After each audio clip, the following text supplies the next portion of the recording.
دیکھیں، دین صرف عبادات کا نام نہیں ہے، نماز روزے کا نام نہیں ہے، بلکہ دین عبادات کے ساتھ معاملات کا بھی نام ہے، بلکہ معاملات عبادات سے زیادہ ہیں۔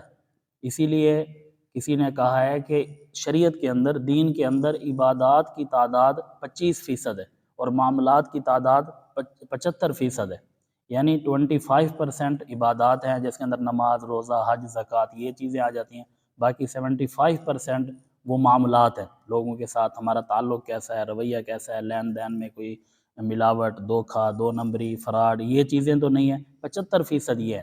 اس کی واضح مثال ہمیں ہدایہ جو ایک کتاب ہے فقہ کی، درس نظامی میں پڑھائی جاتی ہے، اس کی 4 جلدیں، تو ان میں سے جو ایک جلد ہے، پہلی جلد، وہ صرف عبادات کے اوپر ہے، اس کے اندر نماز، روزہ، طہارت اور حج یہ چیزیں آ جاتی ہیں۔